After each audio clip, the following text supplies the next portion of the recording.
Number 14. Let's count it down. How about that? Let's count it down. Number 14. Signs of obsessed with childhood ideologies. What does that mean to you? Childhood ideologies. Maybe to me, what I'm thinking is he how he saw his father do things? Yes. This is culture in it too. Like this is how things are supposed to be. Yes, that's what exactly that is. And then he struggles with that. Like, how are you not understanding that I'm a man and this is what it's supposed to be like? Yep. If he's obsessed with it, he will feel the need to become arguments, right? So it comes from how you were raised, right? I'm not saying people should not hold on or stand for something. It's how you express it.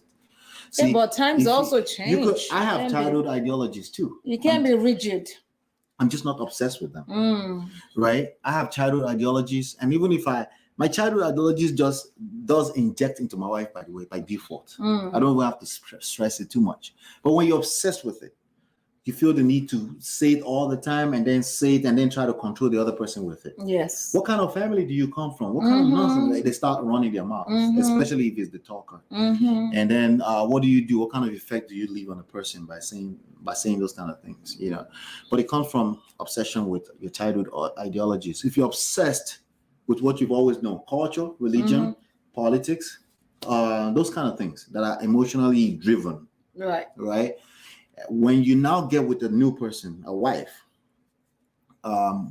you'll be thrown off if they're a little bit different from that. Yeah. You know, so if you're not strong enough, you don't expect them to push back on certain things. Yeah. So if a person is obsessed with childhood ideologies, that's number 14, sign of insecurity. Because if it's that good of an ideology, why do you feel the need to stress it? Why must you be obsessed with it? If it's so good, you don't need to be obsessed with it. It's just this, right? All right, number 13, similar, but critical. And critical with a woman, basically. What comes to mind as far as maybe an example of a behavior when a man is critical with a woman? I feel like they always have something negative to say. Like, you know, not sometimes when someone tells you something, it's not because they want your input. They just want you to listen. That's not the time to now get something like what Marcel just did with Tisha. Right. That's a good example of so critical. So you have people sometimes will come and say, I'm a critical thinker. So you're not making any sense. I think they're missing the point. Well, they're not wrong. Like, they're critical thinkers. It's just that doesn't work in relationships. You have to calm down and listen to the other person. Now, I don't know who this person is. Who is this from CSC VOC Church? Who is this? Which one of my pastors is this? Please mention your name. Thank you. Let us know who you are. Everyone it doesn't say NJ, so it's not. I know it's not mine. Environment. But as we grow, we must learn to adapt. Absolutely. You know, the problem is people don't want to adapt. They hold on to that staunch beliefs. Yes. And people that don't want to adapt, that's a sign of insecurity. It means whatever you believe in is not even that strong in the first place. Because if it were that strong, why do I feel like, is that Pastor Abiara? If that's you, we're just watching it today on our wedding 13 years ago. Oh, wow. Yeah. Yep, Pastor Isaac. How are you, sir? Hello, sir. Thank you for stopping by, sir. I was just uploading the videos from 13 years ago to Vimeo. Yep. Thank you for stopping by. That's amazing. Yeah. So if it was that good, you wouldn't need to be critical. If it's that good, you won't need to be critical with a woman. If it's that good, you will allow her to express herself so that at least you can, maybe whatever you're expressing, you want to reshape it and you want to share with her in a way that's now with respect to how she's looking at things. But if you're not listening in the first place and you're critical, right, you're shutting her off. And sometimes you will listen. If you remember, Marshall was listening a little bit. He was listening. He was listening to respond. He wasn't listening. When you're listening and you already know your answer. That is listening to respond. Yeah. You're picking words out so you can attack. That means you're not paying attention to what she's saying. And if you're not paying attention to what she's saying, you're human. You react. You're still going to shiso. Your sister said the wrong thing, right? And when I say she saw, I mean something that she will receive as an attack. So now you have this back and forth. And the end of that is just never good. It's terrible. Okay. All right. All right. So number 12, toxic apologies. All right. Toxic apologies. Let's talk about Shonda and Will now. Right. That's there. Right. But what comes to be, I will tell you in a second why they relate to that. But tell me what comes to mind when I say toxic apologies. When all you want to do is like if you want to shut me up with "I'm sorry" right now, just because you don't want to hear what I have to say. Yep. But I said I'm sorry. Isn't that enough for you? That is toxic. Yep, exactly. Because again, anything you use as manipulation, controlling, anything that you use to just shut up. So it could be the guy who doesn't talk a lot, but I'm sorry. So that's insecurity. But the other flip side of it is you don't apologize at all. You think it's a weakness for you to apologize, right? So there's no extreme that works when it comes to relationship. Like Pastor said earlier, you have to adapt. Yeah, you're in a relationship with another human being, another entire human being. Right. And she changes, she evolves from situations, from we all do issues to issues, and stuff like that. So, and if you have a gross disrespect for that, you have a problem. So, toxic apology is basically when you have a hard time saying I'm sorry ever because you think that means you're wrong, and I don't want to admit that I'm wrong. Or you're very quick to go to I'm sorry because she's nagging. If she's a nagger and the way you want to fix it is saying I'm sorry, all of that speaks insecurity. Okay, it just means you don't feel secured enough about yourself that you can actually get this woman on the same page with you. It's a lot. But maybe not directly apologies, it relates to other things. It's going to get deeper. Okay. Petty guys. Okay. They get petty. Okay.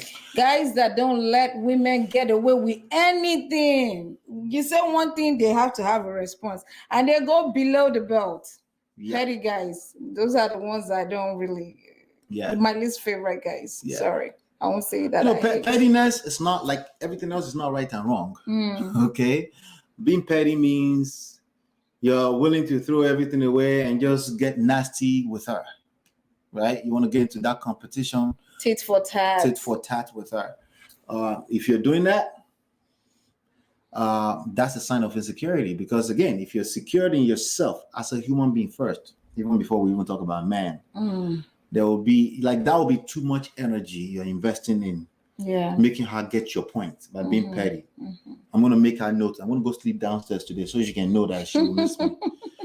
That's even the mildest of them. That's mild. You see guys going in, calling women all kind of names, like totally disrespectful.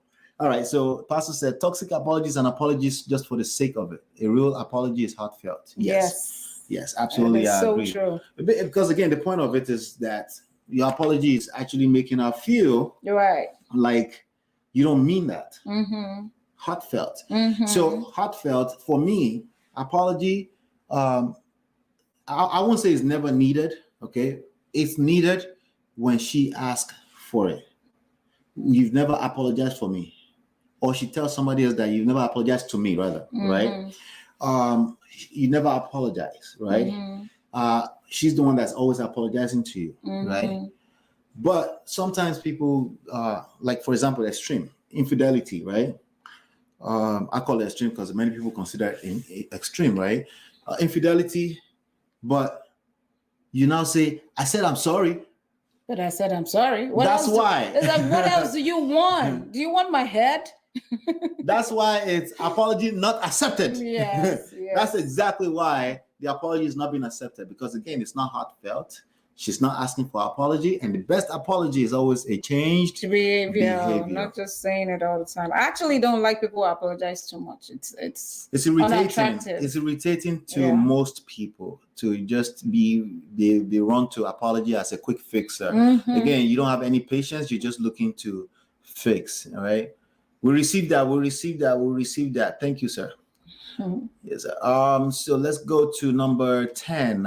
Signs of an insecure man? We're talking about signs of insecure man. I know an insecure man is somewhere saying, what about women? Okay, all right. We're talking about men today. We talked about women last week. Today is men. Yeah. By the way, that's a good sign of an insecure man. If you always find yourself saying, what about women? About we should balance, or you go to Instagram programs and Facebook and always say we should balance it. If that's where you always find yourself, that's insecurity. That's speaking, because you should be able to identify when a topic is a topic, and if you're doing that, those behaviors spread across different platforms. So you're gonna go home and do the same thing with your woman. You don't know when to just be. Let me give. Let me use this moment to just give. So this is a moment to give to men. These behaviors are signs of insecure men. Let's focus on that. Okay. All right, let's go to number 10. Toxic masculinity. I'm a big believer in masculine and feminine energy, that they do play a role in how you relate in relationships. But there's something called toxic masculinity. Is toxic masculinity like a deadbeat? No. Yeah, enlighten me. I think I might be confusing it sometimes. Toxic masculinity is if you feel like you want to prove to a person that you're masculine. Oh, you want to prove yourself all the time. Yeah, if you have to prove it. That's okay. a problem. That's problematic. If you have to prove that you are masculine. That means you're not secure. Masculine, a true masculine energy never have to prove nothing. And he's not even thinking that unless he teaches it. I teach it. That's why I talk about it. He's not thinking masculine. Other people see him as masculine. The woman sees him as, no, I love my man to be masculine. It doesn't go like, but I'm masculine. Oh, by the way, they don't usually say masculine. They say, but I'm the man. All right. That's another example of it, right? So if you feel like you have to say that, it's already toxic. That's a weak moment as a man, and that's, you're insecure. You're feeling insecure. That's why you feel like you should say that. And we talked about it kind of like that's just a mild version of it, but people take this to extremes. Toxic masculinity is what Marshall was doing. He's proving himself. Yeah. Yes, he needs to prove himself. He needs credit. He needs appreciation. We all do, by the way. We all do. Again, we're just talking about the toxic. It feels good when you're being appreciated. Yeah, everybody likes to be appreciated. For those here hustlers. I feel like if you have to demand it, it doesn't feel good. Yeah. If you have to demand it, it's already wrong. There's something you're doing to command that, to attract that. And that thing is what you should find out and go fix. And it's going to take time, patience. And a person who is well secured understands patience. They don't ever discount patience. Patience is absolutely necessary at any point in time. I mean, that's one of the things that Yoruba culture preaches. Suru laughing shoko. That's a fact. It doesn't make the woman evil, but I believe in patience. Yeah, anything that's worthwhile, like a beautiful woman, will require patience. Or a happy marriage. Or a company that's recession-proof, a business that's recession-proof, or a career that you can count on, right? That you're not going to get fired tomorrow. Anything that's worthwhile in life requires patience. Absolutely, I agree. And if you want it bad enough, it doesn't. You understand that's part of your investment. All right. So number 9, trust issues. A man that has trust issues, I don't. That's self-explanatory. That's right? very, that's like opposite. Yeah. That's very unattractive. Because some of them are very quick to admit it. I got trust issues. Well, that's not a good thing. That's insecurity. That is not an accolade. You need to work on that. And granted, it comes from childhood. Some people were disappointed by a girlfriend in high school, so now they're looking at their wife always sideways. Some people have abandonment issues. It comes from abandonment issues. Yeah. So they just don't trust people. Yes. It comes from anything. It could come from anything. Yes, absolutely. All right, this one, number 8. Jealous. Some people say it's healthy to be jealous. Yes, all of this is unhealthy levels of them. Jealous is I envy you. I envy I don't that like person. envy. No, so envy too. So envy too. Depending on are you saying that or you're acting it? If I say I envy you, that's not a bad thing. If I'm saying it to you, that's not always a bad thing. It's not always a bad thing, because people actually say that like a compliment sometimes. Well, when do you know when someone really envy you? When they really mean that they envy you? The one you should be worried about is they act it. That's true. Like you feel it. You know, they can't pretend for so long. Of you. Yeah, they can't pretend. But if a person who is your friend, the person in relationship with you, say, I envy you, you're enjoying you. I don't know if they act it, but I'm saying that statement should not be taken overboard. Just take that grain of salt. They just it's compliment, right? Jealousy is not the same word exactly, but again, there's a place where you can be jealous. I don't like anybody, leave my wife alone. Jokingly, fun, all funs, sure. A man that acts jealous, that will embarrass you in public. That's not good. Okay, if something looks like too shady, too fast, right? He will overreact. Okay, so that's insecurity. I think that's self-explanatory. So again, all of this stuff should be self-explanatory. Is when it gets to a toxic level. These are all human characteristics. But when it gets to a point, it's just not healthy. You have to be able to control yourself. Yeah, it's just not healthy. Because again, overly jealous spirits will make you overreact. Oh yeah. That's insecurity. Okay, these are the signs of an insecure man. Number 7. Needy, attached, clingy, and smothering. Oh my God. That's not being self-sufficient. Like, depending on what does this look like in real life? Let's forget the big words for a second. Needy, attached, clingy, smothering. You need someone to validate you every time. Need validation. So let's lump it together.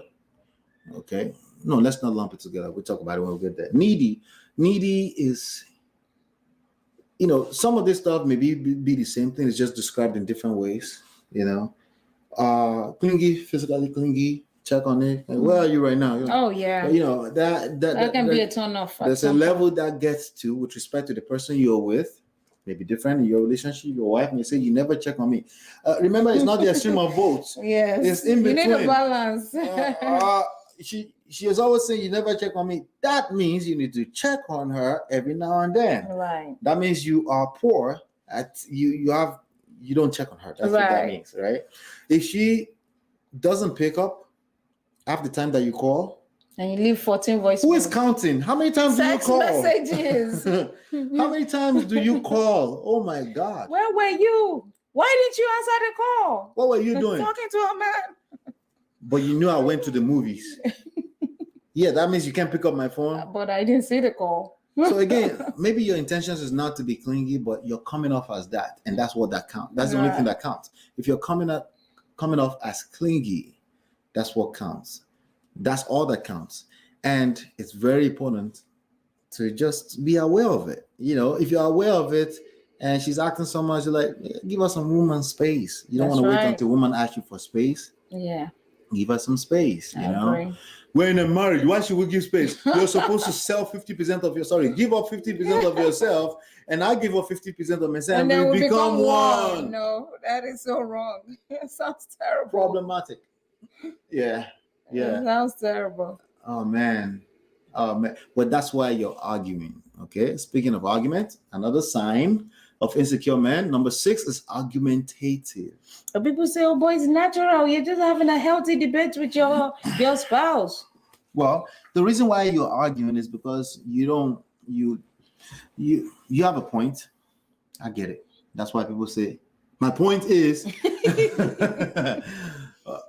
you have a point, but you don't think you have a point. You're insecure. Okay. You don't really believe in your point. Or maybe you do. You need other people to. You want to be heard. You need other people to agree with you. Right. Okay. That's true. You're seeking validation, approval seeking behavior again. Okay. That's what creates argument. So what is a sign of an insecure man? You have time to argue. You have time to argue. Okay. If you have time to argue with a woman, and I say that some people, the ear hustlers are going to be like, what do you mean a woman? What do you mean? So you can't talk exactly. let's stay in context. All right, stay with me. Stay with me. Don't go too far. Stay with me. Okay, we're talking about a man with respect to a woman.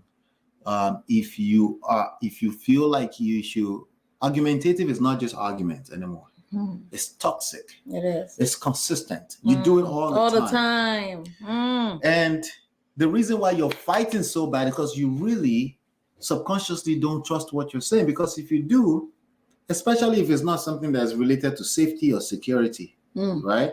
Hey, don't drag that car out. The tires are bad. You're going to have an accident. That's not what we're talking about. We're just talking about, no, this is green. This is blue. That's all we're talking about. Like it's some petty stuff, right? It's and really you can't petty. let go. Let go, let God. That's the sign of an insecure man. It's a sign. I'm not saying you're insecure, but it's a sign. Remember, there are 14, right? So don't bite my head off for it. Real talk. Speaking of, let's go to number 5. Okay.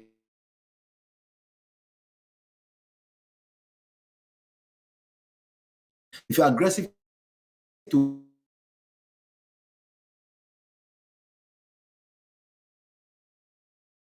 if you are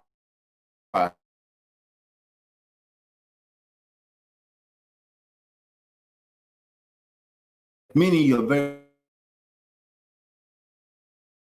later. That's 2. That's passive aggressiveness, right?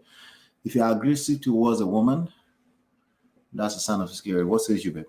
Actually, in our culture, and I remember when we're growing up, they would say things like a man who is aggressive towards a woman, trying to fight a woman, is a coward, period. Yep. You shouldn't want to fight a woman. It's a no-no.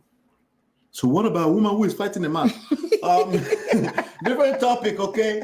Different topic. Or what about a woman who is throwing oranges at a man? You got to walk away. Take yourself from that situation. Remove yourself. Instantly. Either you're a man or woman, doesn't matter. If somebody gets violence with you, remove yourself from that situation. I don't care if you have 10 kids with that person. You have to take yourself out. Remove yourself. Moment. Yeah. It's not worth it. Anything can go wrong very quickly when people are aggressive.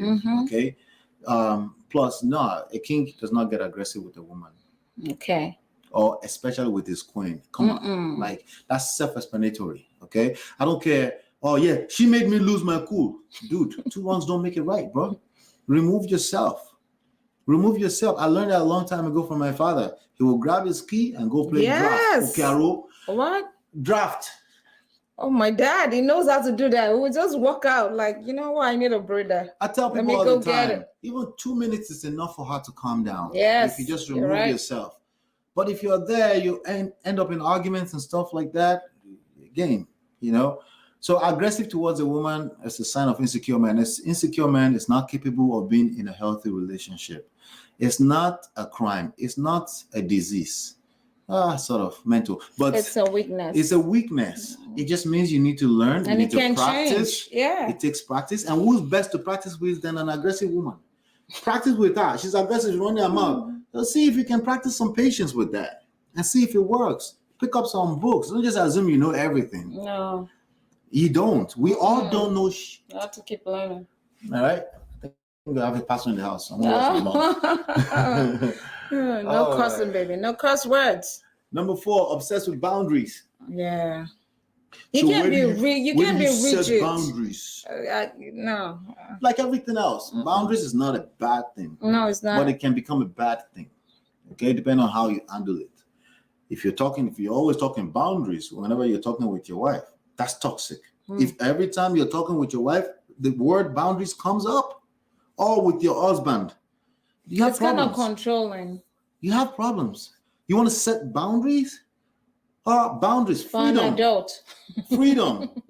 You know, the Bible said we are called onto freedom. I just found out that the Bible said that.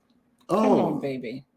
What? All these years you've been going I'm not the best Bible scholar in the world. Are you kidding me? I'm the worst. Oh my God.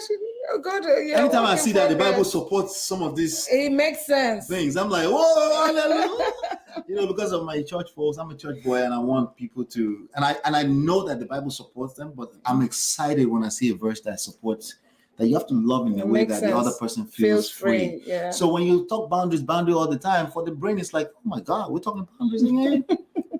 Am I saying boundaries are bad? The brain will shut down. It shuts in that down. moment, like, oh my God. Am I saying that boundaries are bad? No. I'm not saying boundaries are bad. I'm just saying boundaries.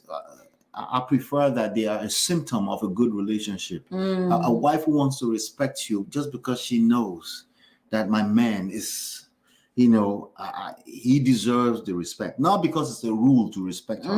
Not because the Bible says respect your husband. She just wants to respect you because of the dynamics of the relationship and vice versa, right? Yeah. A man who can't wait to love on you, right? That's what you want. Not because he feels entrapped, because the Bible said he must love his wife. That's not love. Hello? He feels entrapped. Are we confused here? Wow. Right? So deep. So obsessed with boundaries, if you're obsessed with boundaries so much that you talk about it so much, there's a good chance that you have underlying issues with how the dynamics of your relationships, and there's not enough giving in that relationship. Boundaries is another form of taking. You go into relationships to give. If you're asking for boundaries, again, you're obsessed with taking. You just want to take from the relationship. That's where boundaries come from. Other thing is that one person is expressing boundaries, there's some boundaries. That means it may be one person's ideology, wherever that boundary is, right?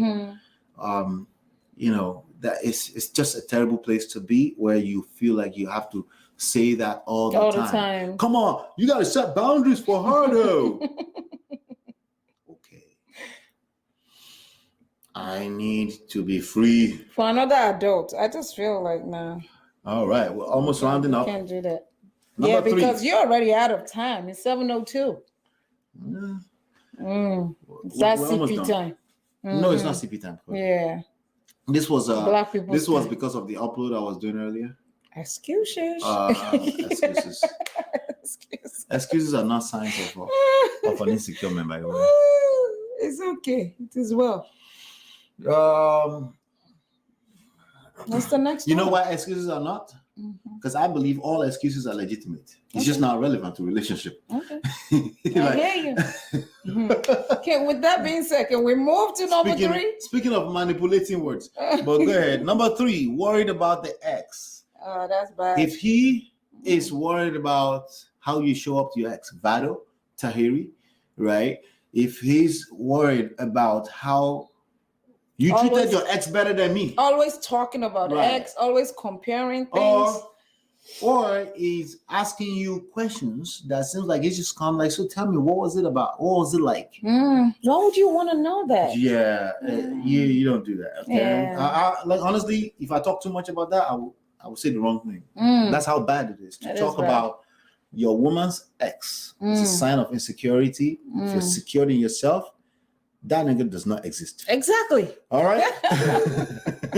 Number 2, defensiveness and overreaction. Overreacting, basically. That one is a common one. English is wrong. All right. Yeah. Defensiveness and overreaction. It's a big issue. Let me capitalize. It is a big issue. Yep. So your reactions are essentially actions that you're responsible for. Okay, you don't get to say, but because she pushed me, she threw oranges at me, I must now choke her to death. No. In front of cameras. In fact, I lost my cool so much. There's camera that's covering and it's going to show to 10 million people, but I lost my cool.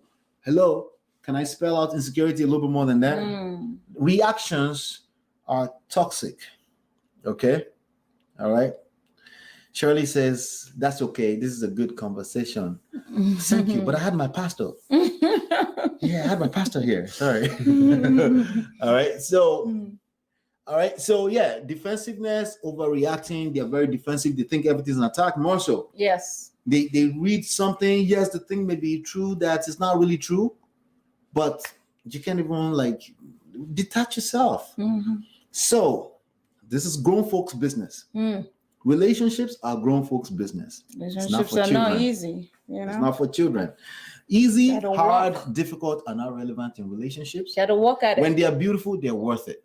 So we don't worry if it's easy or not. You just work to have a healthy but relationship. People will say it's supposed to be easy. If it has to be this hard, well, then maybe I'm in the wrong relationship.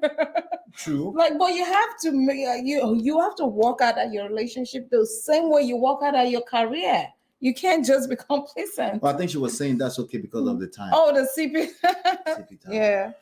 It's okay, I guess. You know, I mean, relationship. The truth is that it's like starting a business and say this is hard, and I'm like, okay. Every good thing. Everything doesn't come easy. Yeah. Plus, practice makes perfect. The more you practice and learn and become a student and have these conversations, if you're a couple, have these conversations. I think that's the important part of it, actually. Yeah. Having this kind of conversation as a couple is much more effective than going to therapy. First of all, it's free. Number two, you know, you will embody it, you will live it. Yeah, well, right. Situations. Plus, you're secured. Both of you are secured enough to have these conversations. I know people that are not comfortable having conversations about marriage, relationships, because honestly, they're not sure about tomorrow. And obsession about yesterday and tomorrow is the number one cause of sadness. Is the number one cause of depression. Fear of the unknown. Yes, fear of the unknown. You don't know how to live in the present, right? That will cause you heartaches, you know, and you will struggle. Like right now, I am not worried about anything after this minute, right? The only thing I'm worried about is I do want to be on time. My wife was right. So let's go to number one. I got babies to worry about. Okay. Needs validation, approval, and reassurance. I think we've said that a few times, but it's number one. It's the number one cause of all of this stuff, you know, because if you're secured, a person can say something that's wrong completely about you, and you may be like, interesting. Tell me more, you know, what do you mean? But this is how I look at it. And then she starts to become argument. You just like, okay. Oh, okay. And it's easier said than done. Okay. Very easier. It's easier said than done. But what you've seen is that it gets very toxic and people start going back and forth and back and forth. And as a man, we're talking about men today. If you feel yourself going back and forth and it's a consistent thing, you may feel like, hey, there's nothing wrong. I'm just correcting my wife. A gentleman said, I treat my wife like my children. What? Kill me. Oh, well, you know, let me not take him out of context. Wife loves it, right? Are you sure she loves it? I don't know. I'm not in their situationship, right? I'm not in their entanglement. All right. But, yeah, you know, validation is when you said something, maybe you even truly believe in it, but you find yourself acting like maybe you don't even believe in it. You need other people to believe in it before you feel good about it. Yes. Approval, seeking behavior. You need them to say yes. That's basically arguments. You know, arguments, we all argue. But a man should avoid arguments with a woman. Why do I say that? Because it's going to happen. So you need to avoid it. How do you avoid it? You're not being dismissive. That's not what I'm talking about. It means change it, translate it, find the strength to transform it into active listening to what she has to say. All right. Breathe between. Don't just be quiet, awkward, because awkward energy is just as bad. They pick up on that. She will pick it up, right? It's wisdom that's needed there. Yes. You know? So reassurance, same thing. Potato. You need to be reassured. That's feminine energy. Please don't take an offense.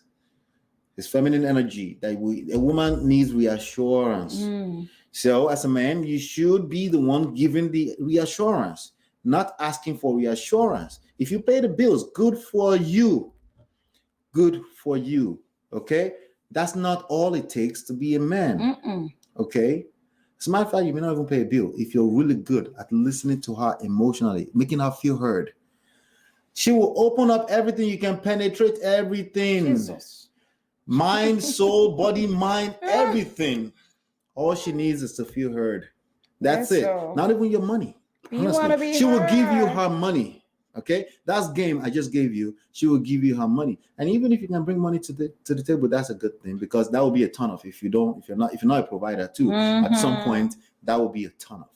But that's all we have for you today. You have anything else to add on to this, sir? No, you've exhausted me today. I did. Well, you were exhausted before we came on. I think you were a little tired. Yeah. I need a solid, good. Because sometimes you come here and I'm the one trying to put us on time, and you're the one that's like forgetting that there is time. Oh, well. Right. Yeah. But let me just quickly appreciate everyone that's here. Appreciate Shirley. Thank you. Thank you for Pastor stopping by. Isaac. Thank you. Thanks. Good to hear from you. And anybody who plugged in throughout the session. Yes. And video will be up in a minute. And then please give it a thumbs up, give it likes, comments, all of that good stuff. Share it. Yes, so share it with your friends. Thank you so much. We'll see you on the next one. And peace.